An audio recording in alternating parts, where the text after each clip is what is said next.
sœur me dit viens voir la neige. C'était magnifique. Je crois que là il pleut, si je dis pas de bêtises, on dirait qu'il pleurait. En plus c'est d'actualité puisque cette vidéo je la tourne le matin et toi tu devrais la voir ce soir. Maintenant pour toi évidemment. Et toi, est-ce qu'il y a de la neige chez toi? Sur le serveur Discord, je crois qu'il y en a plusieurs qui ont de la neige, mais d'autres non. J'espère que toi tu as de la neige. Si tu en as pas, c'est pas grave. Non, rien de grave. C'est juste très joli de se lever avec et de voir cette fine couche blanche au-dessus des toits, au-dessus des voitures. Moi, je trouve ça magnifique. Ça fait longtemps qu'on n'avait pas eu de neige comme ça. Bon, on boit un coup un petit peu. Ouais, je pense que c'est important.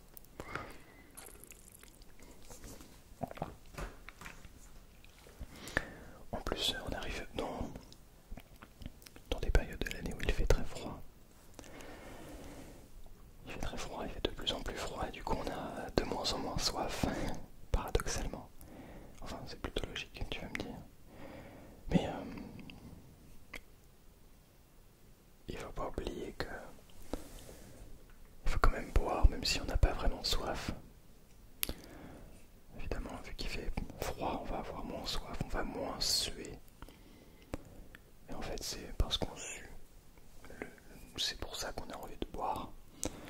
Mais il faut quand même essayer de continuer à boire malgré tout. Ce qu'il faut tous les jours. Parce que c'est très important pour la santé de boire de l'eau. Alors n'hésite pas. Bien.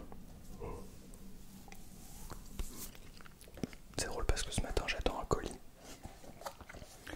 Un colis d'une marque en fait qui m'a envoyé. Je vous dis pas plus, mais je devrais vous faire la vidéo. Si jamais je reçois bien le colis ce matin et que j'ai le temps de tourner la vidéo, elle sera la semaine prochaine sur YouTube. Donc j'espère que ce sera le cas, que je pourrai vous tourner tout ça. Ce sera vraiment très cool. Que je ne reçoive pas le colis trop tard. Bon, on verra bien.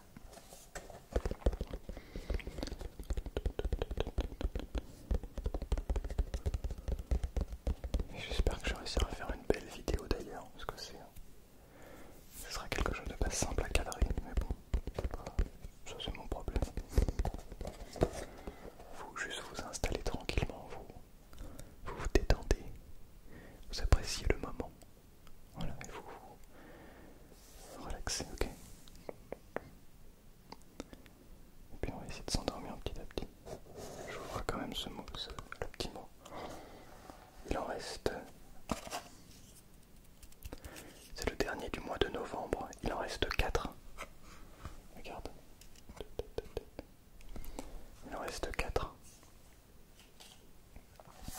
Hop là. On va éviter de tout casser. Je ne sais pas ce que je vais prendre pour l'année prochaine. Mais je pense qu'on va continuer ces petits mots. Moi j'aime beaucoup. Alors, il s'agit des sortes de... Ah, celui-là est un petit peu froissé. Un petit peu pli.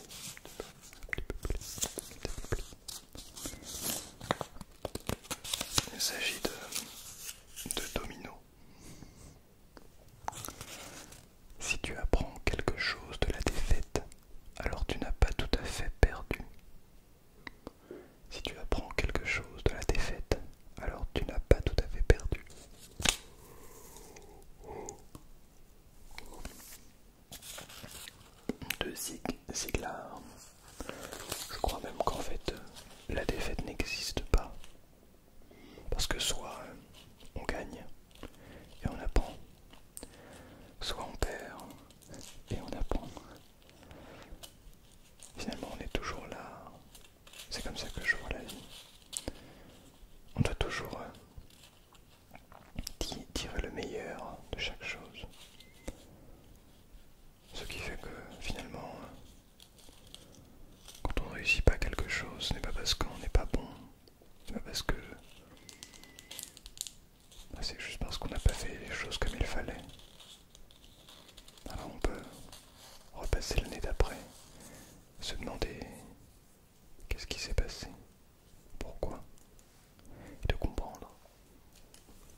j'espère que ça va.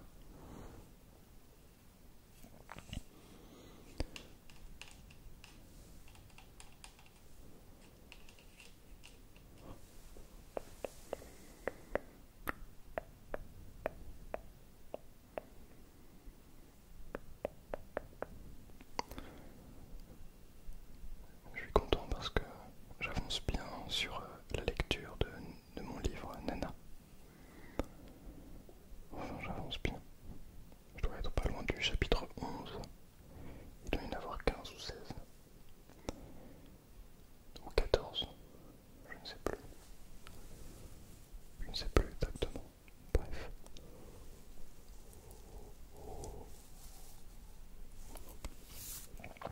Je dois être page 340.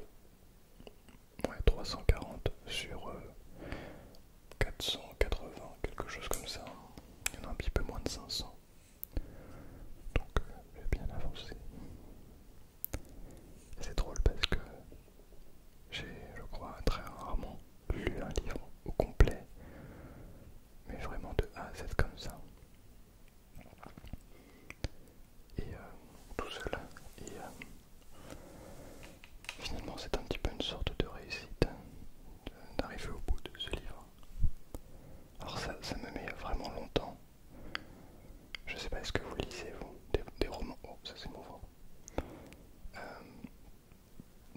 Quand vous lisez, peut-être que ça met beaucoup moins de temps. Pardon. Et je l'espère pour vous. Mais ça doit être, moi ça doit faire 3 mois. 3 bons mois que j'ai commencé à lire. Ce livre. Et je prends mon temps. Je me force à lire tous les jours. Parce que je sais que parfois si je ne me force pas, je ne lirai pas. Donc je me force réellement à lire tous les jours, vraiment tous les jours. Et puis ça m'arrive d'être complètement emporté, de lire 10 pages d'un coup. 10 pages c'est énorme pour moi. Peut-être que pour toi c'est vraiment pas grand chose. Pour moi 10 pages c'est beaucoup. Il faut quand même rentrer dedans. Et 10 pages ça veut quand même dire rester concentré à lire pendant au moins une bonne demi-heure. Une demi-heure plus ou moins. Je pense que c'est à peu près ça. Et c'est un petit peu comme une sorte de réussite pour moi de lire ce livre. Parce qu'en fait la réalité c'est que j'ai toute une bibliothèque ici. Une grande bibliothèque ici. J'ai une très très grande bibliothèque. Enfin très très grande. J'ai une petite bibliothèque avec beaucoup de livres que j'aimerais beaucoup lire. Mais évidemment il faut le temps pour cela. Il faut que je termine le livre que j'ai actuellement. Et puis je pense que je vais simplement les lire un par un. Beaucoup de types de livres différents. Des livres récents, d'autres moins. Des livres de plein de sujets différents. J'ai suivi les recommandations de Selma ASMR, pour celles et ceux qui connaissent. Il a fait une petite sélection de livres. J'en ai commandé 2 sur les livres qu'il a proposés. On va voir ce que ça donne. Je vais les lire. J'espère aimer. Bon bref, en tout cas, je vous recommande de lire. Ne serait-ce qu'un petit peu, de temps en temps. Je crois que on a perdu cette habitude de lire. Et finalement, parfois on se perd on se perd en fait sur autre chose que la lecture. Des choses qui sont peut-être pas forcément nécessaires. C'est tellement plus simple d'aller sur les réseaux sociaux plutôt que d'ouvrir un livre. Mais moi le premier, ne vous inquiétez pas. Mais je pense que c'est bien de revenir comme ça aux sources.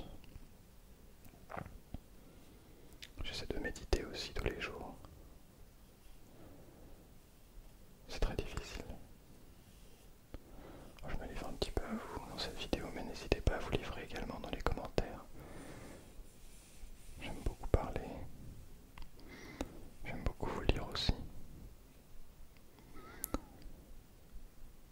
méditation, c'est vraiment quelque chose de positif sur le long terme. Mais c'est quelque chose de très difficile à faire. Ça demande réellement de prendre le temps et de se concentrer sur sa respiration. Ce n'est pas quelque chose de facile. Mais je crois que c'est accessible à tous.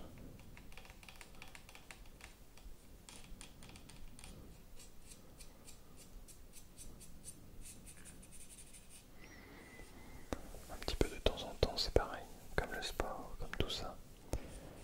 N'hésitez pas, moi je vous recommande grandement, en fait peu importe ce que vous faites, de prendre ce temps pour faire du sport, pour vous cultiver, pour lire, pour apprendre des choses dans plein de domaines. Parfois, je me demande à quoi peuvent me servir certaines connaissances, certaines compétences, et je me pose la question, sincèrement, à quoi ça peut me servir plus tard. Et je crois qu'en fait, c'est cette polyvalence qui fait qu'on est de plus en plus compétent et qu'on développe aussi une certaine forme d'intelligence. C'est que, en fait, on est capable après de s'adapter à toutes les situations. Et que peu importe ce qui se passe à l'avenir, en fait, on se sent bien. On se sent bien avec soi-même. Parce qu'on a fait ce travail-là d'acceptation, de pleine conscience, qu'on est juste bien avec soi-même. Mais aussi parce qu'on se sent bien dans son corps. Je sais que si demain je n'ai plus accès à tous ces écrans, toute cette vie, eh ben, je pourrais librement me plonger dans tous les bouquins que j'ai. Et puis en lire encore plus. Je pourrais aller courir, je pourrais aller faire du vélo. Ça ne coûte rien, ça ne demande rien. Bon, il faut un vélo, j'en ai un. C'est bien, j'en ai acheté un il n'y a pas longtemps. Après m'être fait voler mes 2 précédents vélos. Pardon, rien à voir. Je pourrais méditer. Il y a plein de choses qu'on peut faire. Je pourrais faire de la musique. Plein de choses qu'on peut faire. On peut parler avec soi-même, parler avec les autres qui sont autour de nous. Aller se reconnecter avec la nature. Être contemplatif des choses. Apprécier être. Apprendre à mieux se connaître soi-même. Est-ce que tu te connais toi-même? Est-ce que si je te demande qui es-tu, tu es capable de me répondre? Bon, je vais être honnête, personne ne peut répondre. Tu n'es pas ton travail, tu n'es pas ton genre, tu n'es pas ton prénom, ton nom. Tu n'es pas la personne avec qui tu es. Si tu es avec quelqu'un en couple, ou marié, ou fiancé, ou que sais-je. Tu n'es pas les choses que tu as accomplies. Tu as beau avoir fait des choses extraordinaires dans ta vie. Qui tu es, ça ne définit pas qui tu es. Tu vois ce que je veux dire? Tu peux avoir fait, je ne sais pas, peu importe en fait ce que tu as fait. Ce qui compte, c'est surtout qui tu es. Mais comment définir qui on est? Je me suis pas mal posé cette question en réalité. Comment on peut définir qui on est? Est-ce que vraiment c'est ce qu'on a accompli qui définit qui on est? Je crois pas. Parce que des gens qui ont accompli des choses extraordinaires ne sont plus du tout les mêmes. Pendant un moment, j'étais très fier d'avoir accompli certaines choses dans ma vie. Bah tiens,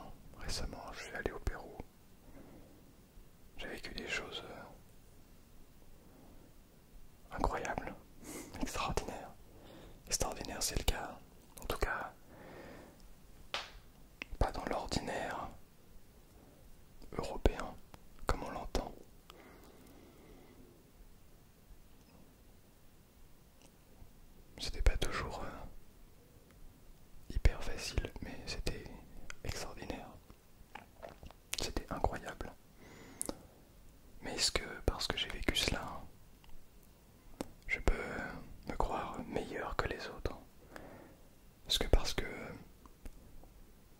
j'avais pas accès à de l'eau potable toute la journée, voire de l'eau tout court toute la journée, encore moins potable, mais est-ce que ça veut dire que ça y est, je sais ce que c'est que de vivre dans la pauvreté, alors que vous avez toujours vécu dans l'abondance et vous ne savez pas? Non, non, parce que ça ne définit pas qui je suis, comme ce que tu as vécu ne définit pas qui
inconditionnel, c'est pas forcément aimer